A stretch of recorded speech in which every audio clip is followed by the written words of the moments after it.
Greetings everyone, welcome to the channel. 12 फरवरी का हम द हिंदू एक अंडरस्टैंड करने वाले हैं और आज बहुत ही शॉर्ट में जो मेजर न्यूज़ हमारे लिए इंपॉर्टेंट है वो हम डिस्कस करेंगे, जिसमें फ्रीडम ऑफ स्पीच और central board of film certification के बारे में हमें चर्चा करनी है। बात आई है कि बहुत सारी मूवीज़ को बैन कर दिया जाता है, बहुत सारे सीन्स कट कर दिए जाते हैं और ये एक डेमोक्रेसी में अच्छा नहीं है। तो ये फ्रीडम ऑफ मीडिया के ऊपर क्या बात करते हैं वो देखेंगे। सेकेंड टॉपिक है अर्थक्वेक्स का क्या कारण है, आखिरकार ऐसा क्या कारण है कि अर्थक्वेक्स जो हैं इतने सीवियर मैग्नीट्यूड के टर्की में आए और क्या इंडिया में भी आ सकते हैं। हालांकि इस बारे में तो द हिंदू में कुछ नहीं आया कि इंडिया में आ सकते हैं कि नहीं, लेकिन ये ज़रूर कहा गया कि तेराय रीजन, कुमायूं रीजन जो है बेसिकली ये उत्तराखंड का, यहाँ पे फॉल्ट लाइन है और अर्थक्वेक आने की पॉसिबिलिटी इंडिया में भी है, लेकिन कब आएगा ये प्रिडिक्ट नहीं किया जा सकता है। तीसरा, Indian infrastructure to stop Chinese advancements. ये न्यूज़ जो है ये एफएक्यू में आई थी कि इंडिया ने अपना इंफ्रास्ट्रक्चर किस तरीके से की स्टेट्स में डेवलप किया, जैसे कि जम्मू एंड कश्मीर में तो वो अब स्टेट नहीं है, उसमें लद्दाख रीजन जो है वो चाइना को फेस करता है। अरुणाचल प्रदेश है, हिमाचल प्रदेश है, उत्तराखंड है, इन सभी स्टेट्स में क्या इंफ्रास्ट्रक्चर डेवलपमेंट किया, साथ में नेबरिंग कंट्रीज़ में क्या डेवलपमेंट किया है, उसके ऊपर यहाँ पे देखने को हमें मिलेगा। DRDO fifth generation fighter jet engines बनाना चाहता है, ये भी एक बहुत बड़ी न्यूज़ है और इसके लिए काफ़ी ज़्यादा बजटरी एलोकेशन हो चुका है। ये फिफ्थ जनरेशन जेट्स का एडवांटेज क्या है ये हमें समझना पड़ेगा और हमारा जो लाइट कॉम्बैट एयरक्राफ्ट है तेजस, वो कैसे दुनिया में सुर्खियों में छाया हुआ है उसको भी हम देखेंगे। फिफ्थ वर्ल्ड, ये न्यूज़ जो है ये वर्ल्ड हिंदी कॉन्फ्रेंस के ऊपर है जो फिजी में होने वाली है, इसके ऊपर हमें चर्चा करनी है, हमारी लैंग्वेज पॉलिसी देखनी है। सुप्रीम कोर्ट ने अंडर ट्रायल प्रिजनर्स के लिए अभी रिसेंटली कह दिया है कि 7 दिन तक कोई भी ऐसा व्यक्ति जिसको जमानत मिल गई है पर जमानत से वो रिहा नहीं किया जा रहा है क्योंकि उसके पास पैसे नहीं है जमा करने के लिए, बेल बॉन्ड लेने के लिए, ऐसे व्यक्तियों को अगर वो गरीब हैं तो 7 दिन के अंदर अंदर उनको वापस भेजा जाएगा। ब्राज़ील और यूनाइटेड स्टेट्स ऑफ अमेरिका ने अमेज़ॉन रेन फॉरेस्ट को प्रोटेक्ट करने की बात की है, एक अमेज़ॉन फंड बनाया है जिसके ऊपर हमें डिस्कशन करना है और ट्रांसजेंडर के राइट्स के ऊपर वापस से एक पूरा पब्लिक मूवमेंट जो है वो स्टार्ट हो रहा है इंडिया में। और बांग्लादेश में जो करिकुलम था उसमें ट्रांसजेंडर को एक कम्युनिटी की तरह रिकग्नाइज करते हुए कहानी बता रहे थे बच्चों को कि एक ट्रांसजेंडर पैदा हुआ, फिर वो शरीफ नाम था उसका और फिर वो शरीफा बन के रहने लगा। तो उस चैप्टर को हटाना पड़ गया, उसको करिकुलम से बांग्लादेश की गवर्नमेंट को रिमूव करना पड़ गया। क्यों करना पड़ गया उसके बारे में हम डिस्कशन करेंगे। तो ये मेजर 8 न्यूज़ हैं। अब आगे डिस्कशन को स्टार्ट करते हैं। ये पहले फ्रंट पेज पे ये जो न्यूज़ आई थी द कट रन्स डीप, इसमें जो आपको इन्फॉर्मेशन दे रहा है, कह रहा है कि 1000 से ज़्यादा कट हो चुके हैं 300 मूवीज़ में, जिनको सिनेमा हॉल्स में पिछले 3 महीनों में क्लियर किया गया है टेलीकास्ट करने के लिए, आई मीन ब्रॉडकास्ट करने के लिए। अब ब्रॉडकास्ट नहीं हुआ, ये बेसिकली डिस्प्ले करने के लिए, ब्रॉडकास्ट ओवर सैटेलाइट होता है। अब पास कंसर्न्स की बात करें, violence, sexual content, abusive language, ये सब चीज़ों के बेसिस पे सीन्स कट होते थे। अभी कुछ रीसेंट एडिशंस किए गए, integrity of India, security of state, friendly relations with foreign states, mentioning of the governments, reference to beef, इस तरह की चीज़ों के बेसिस पे भी सीन कट कर दिए जा रहे हैं। फिल्म सर्टिफिकेशन अपीलेट ट्रिब्यूनल को एबॉलिश कर दिया गया 2021 में और सारा का सारा अब डिसीजन हाई कोर्ट में, रेस्पेक्टिव हाई कोर्ट में लिया जाता है। अब ये सिचुएशन अपने को तो अच्छी नहीं समझ में आती है, बिकॉज आप देखिए नेटफ्लिक्स पे भी अगर आप चले जाएं तो हाँ, ये बात सही है कि नेटफ्लिक्स में भी आपको प्रो अमेरिकन मूवीज़ दिखेंगी, बट काफ़ी ऐसी मूवीज़ हैं उसमें भी जो कि अमेरिका को फेवर नहीं करती हैं। अब कहीं इंडिया में अगर सोशल ऑनलाइन जो ओटीटी प्लेटफॉर्म्स हैं, क्या उसमें भी ये रेगुलेशंस वैलिड होंगे? बिल्कुल होंगे। रेगुलेशंस जो हैं वो मिनिस्ट्री के अंदर आते हैं। तो ऐसे में central board of film certification, ये पूरी न्यूज़ में किस मूवी में कितना कट हुआ, ये सब हमारे लिए टाइम वेस्ट होगा। लेकिन यहाँ पे देखिए एक पैराग लिखा हुआ है जो कहता है कि सीबीएफसी जो है, central board of film certification, ये रूटीनली ऑर्डर करती है for changes in the movies, जैसे कि सेक्सुअल कंटेंट का रिमूवल हो या टोनिंग डाउन हो, यानी कि उसके प्रभाव को कम किया जाए, वॉयलेंस हो, अब्यूजिव लैंग्वेज हो, ये सब फिल्म मेकर को करना रहता है। और एक फेवरेबल एज यूए ए और एस, ये 4 सर्टिफिकेशन जो देते हैं उसको हमें देखना पड़ेगा तो उसके ऊपर अब हम बात करते हैं। CBFC कैसी बॉडी है? ये एक स्टैट्यूटरी बॉडी है। कैसी बॉडी है? It's a statutory body, ministry of information and broadcasting के अंडर बनाई गई है। Basically public exhibition of films जो है सिनेमाटोग्राफ एक्ट 1952 के हिसाब से रेगुलेट होता है। CBFC 25 बोर्ड मेंबर्स रहते हैं, 60 एडवाइजरी पैनल्स रहते हैं अक्रॉस इंडिया और एक चेयरपर्सन होता है। ये सब मेंबर्स जो हैं इंफॉर्मेशन एंड ब्रॉडकास्टिंग मिनिस्ट्री के द्वारा अपॉइंट किए जाते हैं। बोर्ड मेंबर्स जो होते हैं वो फिल्म और टीवी प्रोफेशनल्स होते हैं, लेकिन एडवाइजरी पैनल जो होता है वो आउटसाइड द इंडस्ट्री होता है। जो इनकी टेन्योर ऑफ सर्विस है बोर्ड मेंबर्स की और चेयरपर्सन की 3 ईयर्स की रहती है और एडवाइजरी पैनल की 2 ईयर्स की रहती है from the date of appointment. इन सब का एडमिनिस्ट्रेटिव फंक्शनिंग एक चीफ एग्जीक्यूटिव ऑफिसर करता है, लेकिन एग्जामिनिंग कमेटी जो है वो मेन बॉडी है जो कि फिल्म को सर्टिफाई करती है। इस एग्जामिनिंग कमेटी के अंदर बहुत सारे रीजनल ऑफिसर्स हैं। तो ये जो बॉडी है ये स्टैट्यूटरी बॉडी है। सिनेमाटोग्राफ एक्ट 1952 के अंडर बनाई गई। Ministry of information broadcasting generally उसको सुपरवाइज करता है। 25 board members, 60 advisory panels, board members 3 years, advisory panel 2 years और members appointed by information and broadcasting ministry, examining committee, regional officers for certification of the film. Let's move ahead. अब what are the certificates? कितने तरह के certificates देती है ये body? तो 4 categories के सर्टिफिकेट्स देती है। यू मतलब होता है अनरिस्ट्रिक्टेड पब्लिक एग्जीबिशन और UA मतलब होता है पेरेंटल गाइडेंस चाहिए। याद रखिएगा, for children below age 12, parental guidance for children below age 12। A for adult and S is for viewing by specialised groups. तो बहुत कम देखने को मिलती है S पिक्चर कॉमर्शियल कैसे हो सकती है। सिनेमाटोग्राफ एक्ट 1952 के बारे में बात करें तो कोई भी एप्लीकेंट को ये गाइड कर सकता है कि उसको इस तरह के कटिंग या मॉडिफिकेशन करना रहता है फिल्म में जो कि नेसेसरी हो, पब्लिक एग्जीबिशन और रिफ्यूज टू सैंक्शन। अब देखिए, ministry of information broadcasting cinematograph act 1952 parliament ने बनाया। अब एग्जीक्यूटिव कंट्रोल कर रहा है कि किस तरह की मूवीज़ दिखाई जा सकती हैं, किस तरह की मूवीज़ नहीं दिखाई जा सकती। इसको हम रिस्ट्रिक्शन नहीं कहेंगे, ये याद रखिएगा, ये रेगुलेशंस हैं। यानी कि आप कम ज़्यादा कर रहे हो, रेगुलेट कर रहे हो, तो इसीलिए हम इनको बोलते हैं रेगुलेशंस हैं। ये हमारी मीडिया को रिस्ट्रिक्शन नहीं है, मीडिया को रेगुलेट कर रहे हैं। क्यों? क्योंकि आर्टिकल 19 सब क्लॉज 2 जो है ये रीजनेबल रिस्ट्रिक्शंस लगाता है आपके freedom of speech and expression पे। और वो freedom of speech and expression जो है वो interest of the sovereignty, integrity of India, security of state, friendly relations with foreign states, public order, decency, morality, contempt of court, defamation और incitement to an offence, इन सभी चीज़ों को ध्यान में रखते हुए आपका freedom of speech and expression में बाधा लगाई जा सकती है, रोका जा सकता है। ठीक है, तो सिनेमाटोग्राफ एक्ट 1952 में भी कुछ इसी तरीके के प्रोविजंस जोड़े गए हैं जो कि आर्टिकल 19 सब क्लॉज 2 के फेवर में है। Article 19 clause 2।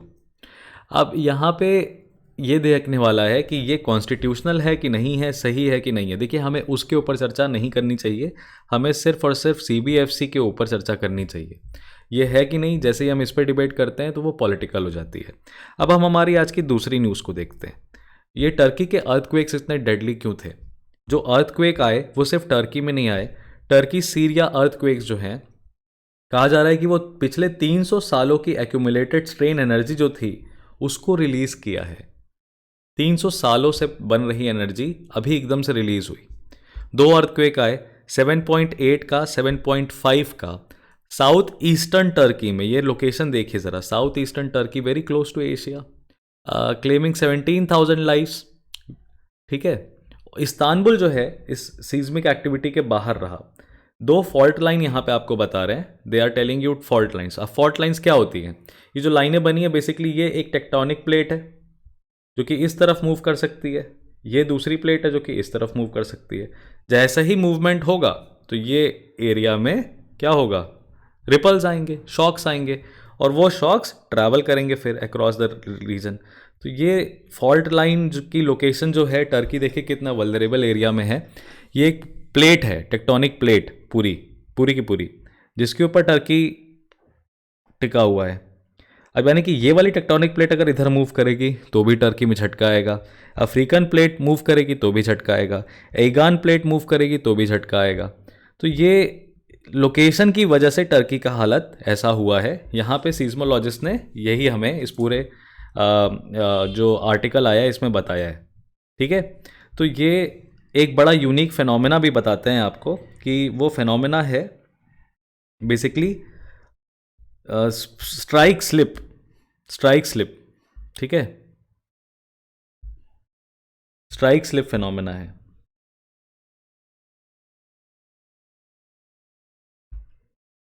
Geologists say that the earthquakes were from a strike slip which is typical of the earthquakes in the region. Strike slip यानी प्लेटें पहले टकराई और फिर एक दूसरे के अक्रॉस स्लिप करी। यूजली प्लेट जब टकराती है, जैसे हमारे हिमालयाज़ हैं, तो जैसे इंडियन प्लेट यूरेशियन प्लेट में जब टकराई तो हिमालय कैसे बन गया, प्लेट चढ़ गई एक दूसरे के ऊपर, तो हिमालय के पहाड़ बन गए। इसीलिए एक तरफ से उनका स्लोप थोड़ा स्टीप है और एक तरफ से स्लोप जो है वो नॉर्मल है।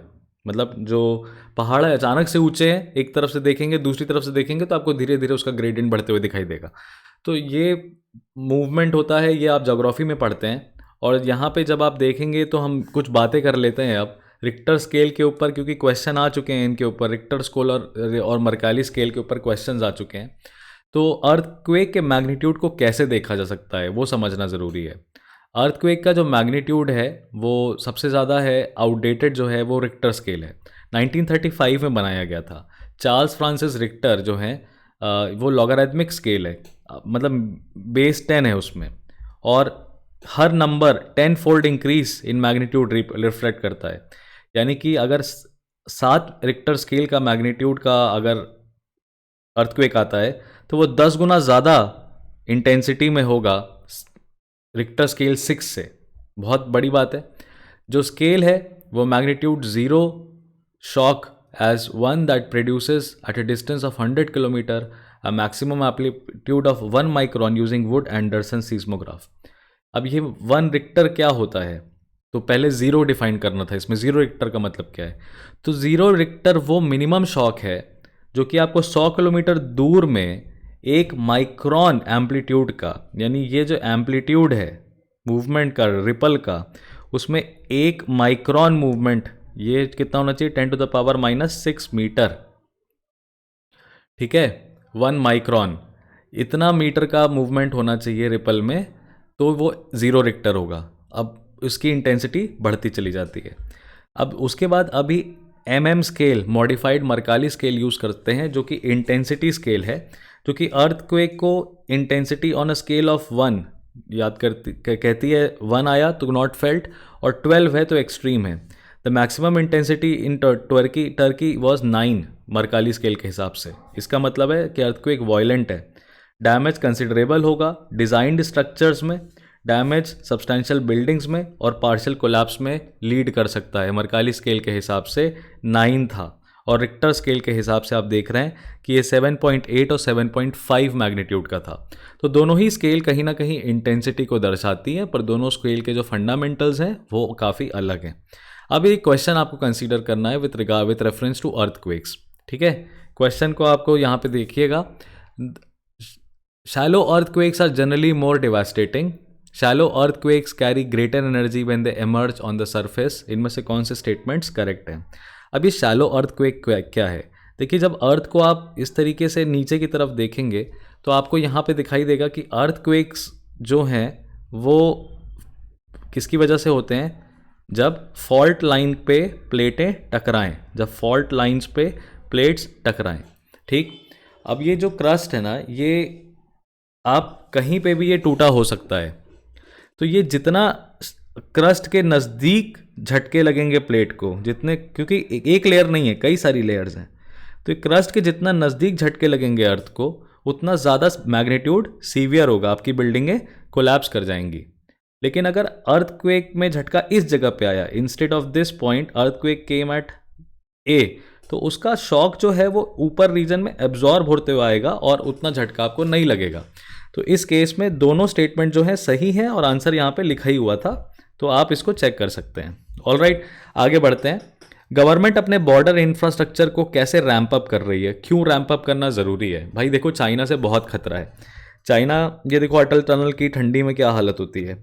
South portal of the Atal tunnel in Rohtang, Rohtang side से आपको लगता है कि ये इतनी बड़ी घाटी है, जो ये पूरे पहाड़ हैं ऊपर वाले, इसको बर्फ़ में पार किया जा सकता था?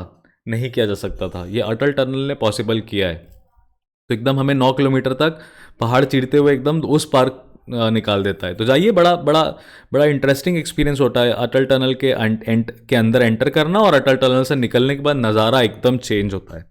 तो ये जो टनल है, ये एक बहुत स्ट्रैटेजिक लोकेशन पे ब्लेस्ड है, और कनेक्टिविटी हमारी जो मिलिट्री फोर्स की है उसको काफ़ी स्ट्रॉन्ग करता है इस रीजन में। ठीक, अब चाइना के जो इंकर्जन्स हो चुके हैं पिछले पास्ट 8 ईयर्स में, जैसे कि चुमार में डिस्ट्रिक्ट में हुआ था 2014 में, डोकलाम 2017 में, और अभी जो चल रहा है 2020 से, अप्रैल 2020 से ऑनगोइंग स्टैंड ऑफ जो चल रहा है, तो चाइनीज़ आर्मी ने बहुत सारे ट्रूप्स अपने बॉर्डर पे खड़े कर दिए हैं, जिसकी वजह से गालवान घाटी में क्लैश हुआ, पिछले 45 साल का पहला वायलेंट क्रैश। तो ये हमारी क्वालिटी है हमारे स्ट्रक्चर्स और टेक्नोलॉजी की और उनके मेंटेनेंस की, जो कि बेसिकली अभी इंडिया ध्यान दे रहा है, ताकि का अपोजिशन, ताकि जो चाइना का सिचुएशन जो है उसको हम काउंटर कर सकें। अभी जो चाइना और इंडिया का बॉर्डर है, ये 3488 किलोमीटर का बॉर्डर है, LAC इंक्लूडिंग राम, और वहाँ पे इंडियन साइड में लद्दाख, हिमाचल प्रदेश, उत्तराखंड, सिक्किम, अरुणाचल प्रदेश, और जो कि इंडिया के नेबरिंग स्टेट्स हैं बांग्लादेश, भूटान, नेपाल और म्यांमार, इन सब में कनेक्टिविटी बढ़ाई जा रही है। तो स्ट्रेटेजिकली इंपॉर्टेंट अभी क्या है, 135 किलोमीटर लॉन्ग ये जो रोड कंस्ट्रक्ट हो रही है, that is Chushul Dungti Fukche Demchok road, Ladakh region में ये डेवलप की जा रही है। डॉक्यूमेंट सर्कुलेट हो रहा है जिस गवर्नमेंट का, जिसके हिसाब से चाइना बॉर्डर एरियाज में 6806 किलोमीटर की रोड्स बनाई जा चुकी हैं, जबकि 2008 से 2014 को कंपेयर करें तो 3610 किलोमीटर की रोड बनाई गई थी। डॉक्यूमेंट 9.2 किलोमीटर अटल टनल के बारे में भी बताता है, जो कि दुनिया का सबसे लंबा टनल है, अबव 10,000 फीट। और उमलिंगला पास के पास वर्ल्ड्स हाईएस्ट मोटरेबल रोड के बारे में बताता है, जो कि 19,024 फीट पे है, लद्दाख के डेमचौक इलाके में। तो ये दोनों इंपॉर्टेंट अचीवमेंट्स और इंफ्रास्ट्रक्चर के बारे में आपको बता रहे हैं।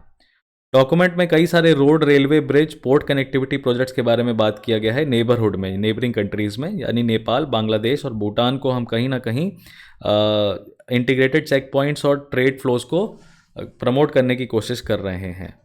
नेपाल में गवर्नमेंट ने 500 करोड़ के प्रोजेक्ट्स अनाउंस किए हैं, जहां पे 10 रोड डेवलप करेंगे 306 किलोमीटर की तेराई रीजन में, और रेल लिंक्स के ऊपर बात कर रहा है इंडिया के नॉर्थ ईस्ट के साथ नेपाल को कैसे कनेक्ट किया जाए। और कई सारे स्ट्रैटेजिक अचीवमेंट्स रह चुके हैं LAC में, जैसे कि 16 माउंटेन पासेस खोले गए हैं पिछले साल, और कई सारे ब्रिज और टनल प्रोजेक्ट्स अरुणाचल प्रदेश में कंप्लीट किए गए, which was the site of the most recent India China skirmish in Yangtse, where Chinese soldiers attempted to overrun an Indian post. उस सब जगह पे इंफ्रास्ट्रक्चर बनाया गया है। गवर्नमेंट ने cross border power transmission lines की भी फंडिंग करना स्टार्ट कर दिया है बांग्लादेश और नेपाल के लिए। साउथ एशिया का पहला cross border petroleum product pipeline भी अनाउंस हो गया है between Motihari in India and Amlekhganj in Nepal, और कई सारे high speed diesel pipeline Bangladesh के साथ भी हम बना रहे हैं, जो कि पेट्रोल प्राइसेस को, रोड कंजेशन को कम करने में मदद करेगा। डॉक्यूमेंट में Kaladan multi modal transit project के बारे में भी बात किया गया, KMMTT, जो कि म्यांमार के साथ मिलकर हम बना रहे हैं, इंक्लूडिंग द पालेटवा आइलैंड वाटरवे और सिटवे पोर्ट, जो कि स्ट्रैटेजिक पोर्ट है इंडिया के लिए। ये सभी के ऊपर S जयशंकर ने आके बताया है, और यहाँ पे इन्हीं सब के बारे में आपको मेंशन मिल जाएगा, आप इसको रीड करिएगा। DRDO जो है वो 5th generation fifth generation aircraft बनाना चाह रहा है। 5th जनरेशन एयरक्राफ्ट किस तरीके से हेल्प करता है? देखिए, 5th जनरेशन एयरक्राफ्ट के पास बहुत सारी एडवांस कैपेबिलिटीज़ होती हैं। ट्विन इंजन होता है, स्पीड काफ़ी तेज़ होती है, लाइट वेटेड एयरक्राफ्ट्स होते हैं। एरोप्लेन में जो मैन्यूवरिंग कैपेबिलिटी है वो बहुत ज़्यादा आ जाती है। तो अभी फैल्कन 22 नाम का आपने जेट सुना होगा, रैप्टर F-22 USA की मूवीज़ में, आर्मी मूवीज़ में बहुत यूज़ होता है। F-22 आ रहा है, तो F-22 5th जनरेशन एयरक्राफ्ट है। अभी ये 5th जनरेशन एयरक्राफ्ट सिर्फ और सिर्फ रशिया के पास है, जिसमें सुखोई Su-52 है, और USA के पास है जिसका F-22 है, और चाइना के पास है, इसका नाम कुछ बेंडोंग करके है, कुछ अजीब सा नाम है। तो ये 3 देशों के पास ही 5th जनरेशन जेट्स हैं। और इंडिया का जो तेजस है, that is LCA Tejas, light combat aircraft Tejas, वो बहुत एडवांस्ड है, वो बहुत फास्ट है। तो उसका जो सेकेंड वर्जन है light combat aircraft MCA, that is medium combat aircraft Tejas, जिसको Mark 2 के नाम से बोला जा रहा है, Mark 2। तो ये बनाने का 9,000 करोड़ रुपए ऑलरेडी लगा दिए हैं सरकार ने। तो उसके ऊपर यहाँ पे न्यूज़ आई है that aeronautical development agency ADA under DRDO has invited Indian industry players to join the development and manufacture of indigenous fifth generation fighter jet, the advanced medium combat aircraft. This is the fifth generation project, fighter jet project that we have. तो इसके लिए Indian companies को बुलाया है government ने, ठीक है। तो वो हमें देखना है कि किसके बारे में बात हो रही है यहाँ पे, और वही समझते हैं। तो DRDO अपने इंडिजिनस डिफेंस टेक्नोलॉजीज़ को और सिस्टम्स को प्रमोट करने के लिए 14th एरो इंडिया में, जो कि अभी बेंगलुरु में होगा, वहाँ पे अपना कई सारा इंडिजिनसली डेवलप्ड प्रोडक्ट्स और टेक्नोलॉजी डिस्प्ले करेगा, जहाँ पे वो अपना AMCA 2032 तक ये वाला प्रोजेक्ट प्लान लॉन्च करने की, कंप्लीट करने की कोशिश कर रहे हैं, जिसमें GE414 इंजन्स होंगे। ये एडवांस्ड इंजन्स हैं, फिर बाद में उनको इंडिजिनस इंजन्स के साथ रिप्लेस कर दिया जाएगा। ये LCA तेजस का एडवांसमेंट प्रोजेक्ट है, और हिंदुस्तान एरोनॉटिक्स लिमिटेड जो है वो प्रिंसिपल पार्टनर है DRDO और CSIR लेबोरेटरीज के साथ। वर्ल्ड हिंदी कॉन्फ्रेंस के ऊपर बात करते हैं। Let's talk about world Hindi conference. Now in world Hindi conference we need to understand, ये फिजी में हो रहा है वर्ल्ड हिंदी कॉन्फ्रेंस, ठीक है। Ministry of external of Fiji क्या है? फिजी बेसिकली एक कंट्री है छोटी सी, जहाँ पे आप देखोगे बहुत सारे इंडियंस रहते हैं। ये इंडियंस को ब्रिटिशर्स लेके चले गए थे वो लेबर कराने के लिए कॉलोनियल पीरियड में, और तब से वहाँ पे बोला जाता है। तो यहाँ पे हमें देखने को मिला जो UN में, कि UN ने भी डिसाइड किया कि अपने सारे डॉक्यूमेंट्स को हिंदी में कन्वर्ट करेगा, ट्रांसलेट करेगा, और सिमिलर काम बांग्ला और उर्दू भाषा के लिए भी करेगा वो। तो यहाँ पे वर्ल्ड हिंदी और हिंदी पॉलिसी के बारे में हम डिस्कस कर लेते हैं। देखिए, 2 दिन हैं, वर्ल्ड हिंदी डे है और एक नेशनल हिंदी दिवस है, ठीक है। वर्ल्ड हिंदी डे है और नेशनल हिंदी दिवस है। तो नेशनल हिंदी डे, दोनों में डिफरेंस है। वर्ल्ड हिंदी डे जो है वो 10 जनवरी को मनाया जाता है, 10th जनवरी को मनाया जाता है, to promote Hindi language all around the world. 2022 में यूनेस्को वर्ल्ड हेरिटेज सेंटर में जो बनाया, उन्होंने डिसीजन लिया कि Hindi descriptions of India's world heritage sites on WHC website they will publish. पहली बार जो वर्ल्ड हिंदी डे है 2006 में बनाया गया था, क्योंकि पहली वर्ल्ड हिंदी कॉन्फ्रेंस हुई थी नागपुर में 10 जनवरी 1975 में, है ना। ये आपको कह रहा है यहाँ पे, देखिए यहाँ पे न्यूज़ में भी आपको यही चीज़ समझाने की कोशिश करेगा। Let me show it to you. The world Hindi conference was started to promote the language across the world, and the first such conference was held in 1975 in Nagpur. This year's Hindi conference is a humble tribute to those forefathers. ठीक है। A delegation of 270 academics, expert and Hindi writers would be flown to Fiji to participate in the particular conference. Now, when we discuss this, it is to be understand that what is Hindi. So, Hindi is written in Devanagari script. It was the official language. 14 सितंबर 1949 को adopt की गई थी, और तब से हिंदी दिवस 14 सितंबर को मनाया जाता है। हिंदी 8वें शेड्यूल में भी लिखी गई भाषा है। आर्टिकल 351 बात करता है directives for development of Hindi language. Hindi कुछ और भी देशों में बोली जाती है, such as Mauritius, Fiji, Suriname, Guyana, Trinidad, Tobago and Nepal, ठीक है। अब अगले न्यूज़ के ऊपर आते हैं, which is on supreme court steps for under trial prisoners. अब इसमें नालसा के ऊपर हमें डिस्कशन करना है। तो भाई सुप्रीम कोर्ट ने कहा कि देखो, कुछ ऐसे जो क्रिमिनल्स हैं जिनको जमानत मिल गई है, पर जमानत के बाद आपको बॉन्ड भरना रहता है ना, कुछ पैसे जमा करने रहते हैं कोर्ट में सिक्योरिटी की तरह, तो वो अगर आपके पास नहीं है तो आपको किसी भी तरीके से 7 दिन से ज़्यादा नहीं रखा जाएगा। ये एक स्पेशल कोर्ट बनी। अब यहाँ पे एक टर्म है, देखिए, एमिकस क्यूरी, एडवोकेट गौरव अग्रवाल। एमिकस क्यूरी क्या होता है ये समझ लो दोस्त। एमिकस क्यूरी पॉलिटी में आ सकता है। एमिकस क्यूरी का मतलब होता है फ्रेंड ऑफ द कोर्ट, यानी कि कभी कभी कोर्ट किसी एक एक्सपर्ट व्यक्ति को अपने साथ रखती है और कहती है कि कोर्ट की मदद करो। तो एमिकस क्यूरी जो कह रहा है उसके हिसाब से कोर्ट डिसाइड नहीं करेगी, ये जस्ट कोर्ट का एक दोस्त है, फ्रेंड ऑफ द कोर्ट, जो कि जजेस के साथ बैठता है, असिस्ट करता है। अब जैसे इसी पर्टिकुलर मैटर में बात करें तो जो जज थे वो संजय किशन कौल हैं, ठीक है। उन्होंने कहा कि नालसा की रिपोर्ट है, नेशनल लीगल सर्विस अथॉरिटी की रिपोर्ट है कि 5,000 under trial prisoners were in jail in the country despite courts granting them bail. Despite courts granting them bail, वो या तो कई सारे केसेस में अंदर किए गए हैं या बहुत गरीब हैं जिनको बेल कंडीशंस नहीं रिफर्बिश कर पा रहे। तो यहाँ पे गौरव अग्रवाल ने कहा कि इन 5,000 प्रिजनर्स में से 2,357 प्रिजनर्स को लीगल असिस्टेंस मिल चुका है, 1,417 रिलीज भी कर दिए गए हैं, लेकिन बाकी लोग जो हैं प्रिजनर जो कंटिन्यू कर रहे हैं जेल के अंदर, उनकी पर्सनल लिबर्टी वायलेट हो रही है। तो यहाँ पे अब नालसा क्या है, नेशनल लीगल सर्विस अथॉरिटी 1995 में बनाई गई थी और लीगल सर्विस अथॉरिटी एक्ट 1987 के अंदर बनाई गई। ये लीगल एड प्रोग्राम्स के इफेक्टिवनेस को मॉनिटर करता है और उसके हिसाब से रूल्स और प्रिंसिपल्स भी बनाता है। ये फंडिंग भी देता है, ग्रांट्स भी देता है स्टेट लीगल सर्विस अथॉरिटी और एनजीओस को, ताकि वो लीगल एड सिस्टम्स अपना स्ट्रॉन्ग कर सकें, इनिशिएटिव्स बढ़ा सकें। आर्टिकल 39A की बात करें तो हमारे कॉन्स्टिट्यूशन में भी लिखा गया है, ये डीपीएसपी है, कि स्टेट जो है वो operation of legal system promote करेगा on the basis of equal opportunity, provide free legal aid, suitable legislation or schemes in any other way to ensure that opportunities for securing justice are not denied to any citizen for the reason of economic or other stability। तो ये economic and social justice को promote करने के लिए बात करता है article 39A, free legal aid. तो लीगल सर्विस अथॉरिटी जो बनाई जाती हैं वो किस लेवल पे बनाई जाती है, तो नेशनल लेवल पे रहती हैं, स्टेट लेवल पे रहती हैं, डिस्ट्रिक्ट लेवल पे रहती हैं, साथ में ये हाई कोर्ट और सुप्रीम कोर्ट लेवल पे भी रहती हैं और सब डिस्ट्रिक्ट लेवल पे भी रहती हैं। इनका फंक्शन क्या है, व्हाट इज द फंक्शन?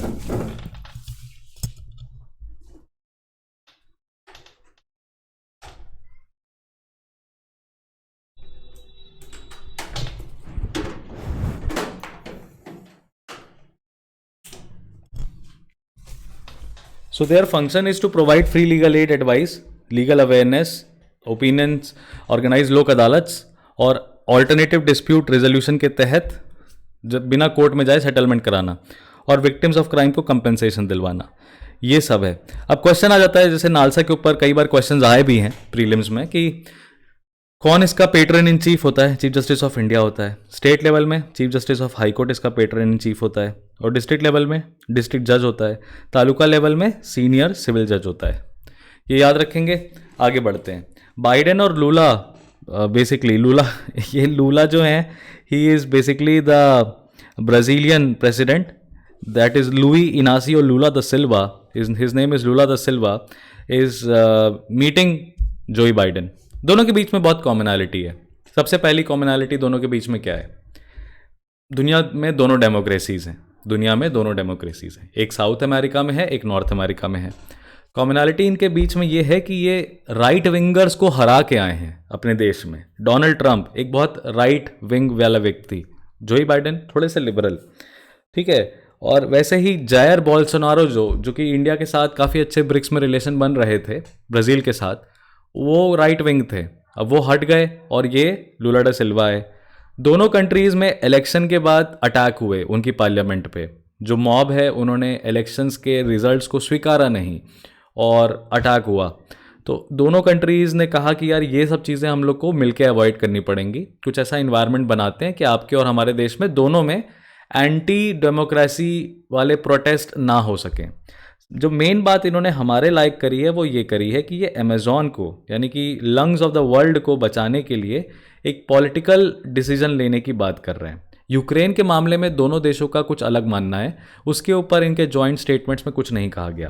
अब अमेज़ॉन फॉरेस्ट की ज़रा आप ध्यान से देखिए लोकेशन, ये आपको दिखाई देगा कि ये काफ़ी vast stretch of south America में को कवर करता है और लार्जली ब्राज़ील से ब्राज़ील है, पेरू है, बोलिविया है, इक्वाडोर है, कोलंबिया, वेनेजुएला, इन सब को बेसिकली कनेक्ट करता है।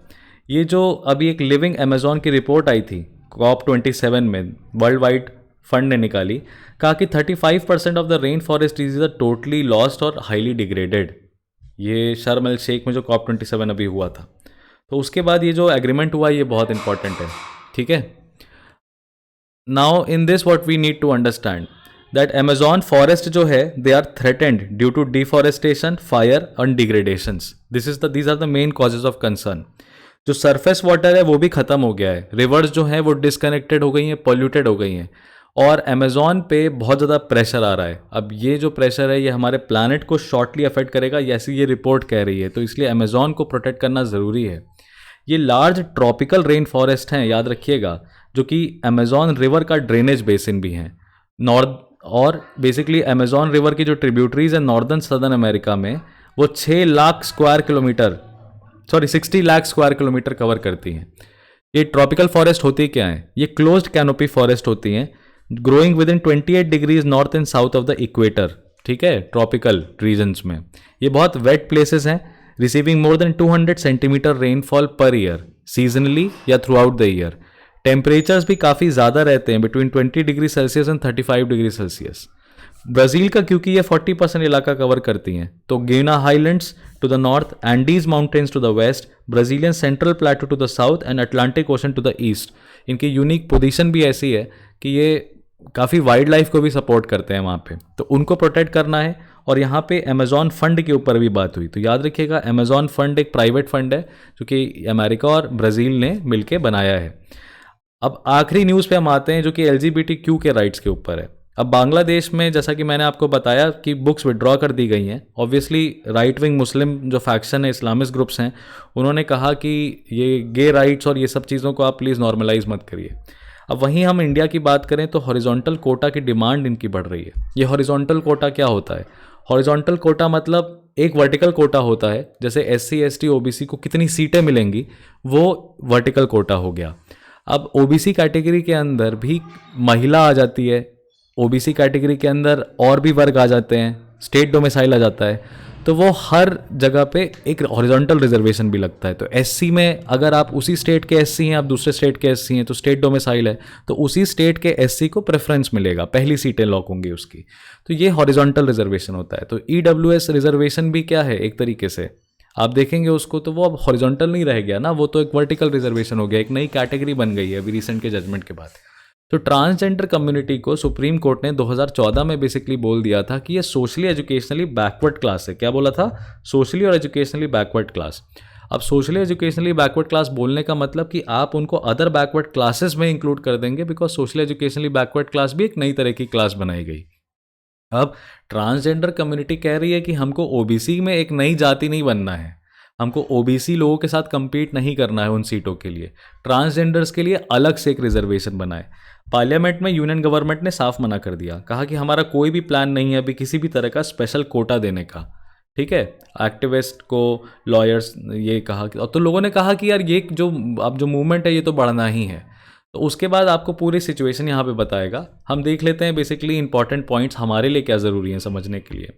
तो 2018 में इन नवंबर 2018 सुप्रीम कोर्ट ने होमोसेक्सुअलिटी को डीक्रिमिनलाइज कर दिया। IPC का सेक्शन 377 जो है वो कार्नल इंटरकोर्स और एनल इंटरकोर्स को वो कहता था दैट इज़ इलीगल, है ना, तो पनिशमेंट होती है, बड़ी सीवियर पनिशमेंट थी इसके लिए। तो उसको डीक्रिमिनलाइज कर दिया गया क्योंकि ये fundamental rights of LGBTQ community के लिए वॉयलेटिव है। अब याद रखिएगा पूरी तरीके से इसको ख़त्म नहीं कर दिया गया है। डीक्रिमिनलाइज करने का मतलब यह है कि सिर्फ LGBTQ कम्युनिटी द्वारा अगर ये किया जाता है तो क्रिमिनल एक्टिविटी नहीं है। अगर एक हस्बैंड अपनी वाइफ के साथ करता है तो सेक्शन 377 में तो उसको पनिशमेंट मिलेगी ही मिलेगी, लेकिन अगर कोई एक लड़का दूसरे लड़के के साथ करता है तो पनिशमेंट नहीं मिलेगी। तो ये कहीं ना कहीं उनको क्रिमिनलाइज नहीं किया जा रहा है। अब यह है कि योग्यकर्ता प्रिंसिपल्स जो हैं ये सेक्सुअल ओरिएंटेशन और जेंडर आइडेंटिटी की बात करते हैं इंटरनेशनली। ये 2006 में योग्यकर्ता इंडोनेशिया में बनाए गए थे इंटरनेशनल ह्यूमन राइट एक्सपर्ट्स द्वारा, ठीक। सेक्सुअल ओरिएंटेशन और जो रिलेशनशिप है वो आपके राइट टू प्राइवेसी के अंदर आता है। सुप्रीम कोर्ट के सामने भी ये डिबेट आया तो सुप्रीम कोर्ट ने कहा अपने पुट्टास्वामी जजमेंट में कि sexual orientation lie at the fundamental rights guaranteed bye article 14। तो पुट्टास्वामी में भी कहा गया है, नवतेज सिंह जौहर में भी कहा गया है। Article 15 prohibition of discrimination on the basis of race, religion, caste, place of birth. देख रहे हैं आप, टाइमिंग देख रहे हैं शंख की। हम लोग LGBT के बारे में बात कर रहे हैं, शंख बजा रहे हैं। अब ये शंख अप्रूव कर रहा है या डिनाई कर रहा है कल्चर के हिसाब से, who knows. And this is the perception. इस परसेप्शन से तो खुद को बचाना है। परसेप्शन नहीं चाहिए अपने को फैक्ट्स चाहिए। सुप्रीम कोर्ट ने कहा है कि सेक्सुअल ओरिएंटेशन आपके राइट टू प्रिवेसी में आता है। डिस्क्रिमिनेशन अगर आपके साथ हो रहा है तो आर्टिकल 15 का वायलेशन है। आपकी लाइफ और आपकी लिबर्टी 21 में, और आपका फ्रीडम ऑफ एक्सप्रेशन आर्टिकल 19 में, सब बहुत इंपॉर्टेंट हैं जो कि LGBT के राइट्स के बारे में बात करते हैं। तो कुछ रीसेंट जजमेंट देख लेते हैं। नास foundation versus government of NCT Delhi 2009 का जजमेंट है, जहां पहली बार दिल्ली हाई कोर्ट ने सेक्शन 377 को अनकॉन्स्टिट्यूशनल कहा था। सिर्फ एक हाई कोर्ट ने कहा था, और कोर्ट ने कंक्लूड किया कि section 377 does not distinguish between public and private acts और between consensual and non consensual acts. ठीक है, कोई मर्जी से कहे सोडोमी करने के लिए तो ये बड़ा विचित्र सा लॉ में एक पार्ट है IPC में भी, क्योंकि मैं लॉयर हूँ तो मैं जानता हूँ, मैंने पढ़ा भी है इन सब चीज़ों को। तो बड़ा विचित्र सा पार्ट है जिसके ऊपर कभी कभी हंसी भी आती है और कभी कभी कंसर्न भी रेज होता है कि नहीं यार, एक बहुत बड़ा फैक्शन है जो कि इससे अफेक्ट हो सकता है। अब हम लोग एक रेट्रोग्रेड सोसाइटी, ऑर्थोडॉक्स सोसाइटी नहीं भी हैं और हैं भी। कुछ जगहों पे हम कंजर्वेटिव्स हैं, बने रहना चाहते हैं, और कुछ जगहों पे हमें एडवांसमेंट की ज़रूरत है। मुझे लगता है कि over coming generation, over a period of time, जब सोसाइटी ज़्यादा एडवांस्ड हो जाएगी, डिजिटली इंटीग्रेटेड हो जाएगी, जहाँ पे कल्चरल फॉल्ट लाइंस जो है वो नैरो होती चली जाएंगी, तो चीज़ें नॉर्मलाइज होती चली जाएंगी। लेकिन समाज है, परिवर्तन करने में एक सुप्रीम कोर्ट के फैसले से ये चीज़ें नहीं लागू की जा सकती हैं या थोपी जा सकती हैं। Let the time settle the disputes and let the democracy get mature. लोग समझेंगे। अभी देखिए, वुमेन के रिलेटेड अभी पिछले 20 साल में बहुत परिवर्तन आया है भारत देश में। महिलाओं को जिस तरीके से आज़ादी मिली है या प्रोटेक्शन मिला है कि वो इतनी आज़ाद हो पा रहे हैं, इक्वल वर्क फोर्स बन पा रहे हैं, इक्वल रेम्यूनरेशंस ले रहे हैं, ये एक एडवांसमेंट है जो कि हम लोगों ने over a period of 70 years हासिल किया है। करेक्ट है। तो ये LGBTQ राइट्स भी अभी क्योंकि रिसेंटली स्टार्ट हुआ है, तो it will take time, next 20-30 years में कहीं ना कहीं नॉर्मलाइज हो जाएगा। तो जस्टिस KS पुट्टास्वामी का जो जजमेंट है 2017 में, वो भी इन्हीं सब बातों को बोलता है। कहा कि फंडामेंटल राइट टू प्राइवेसी जो है वो देखिए लाइफ और लिबर्टी का एसेंट्रिक पार्ट है। आप उसको टेक नहीं कर सकते, टेक अवे नहीं कर सकते। बॉडीली ऑटोनॉमी इंटीग्रल पार्ट है राइट टू प्राइवेसी का। बॉडीली ऑटोनॉमी में राइट सेक्सुअल ओरिएंटेशन भी इंपॉर्टेंट होता है। नवतेज सिंह जौहर वर्सेस यूनियन ऑफ इंडिया में भी ये मेन जजमेंट है जहां पे सुप्रीम कोर्ट ने डीक्रिमिनलाइज किया। ठीक है, सुरेश कुमार कौशल ने पिटीशन रेज करी थी।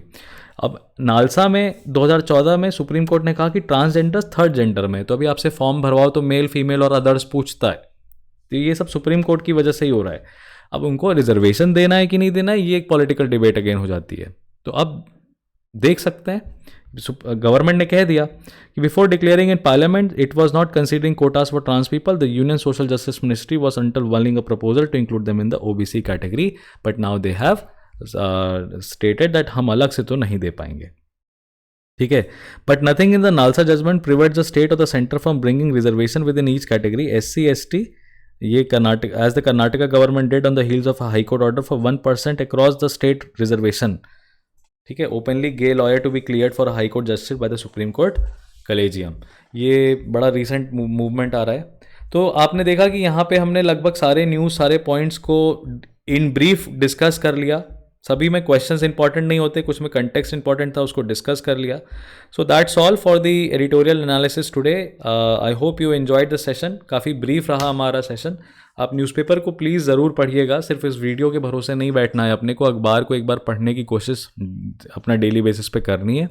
मैं मिलता हूँ आपसे हमारे रेगुलर सेशंस में जो कि शाम को होते हैं, एडिटोरियल एनालिसिस।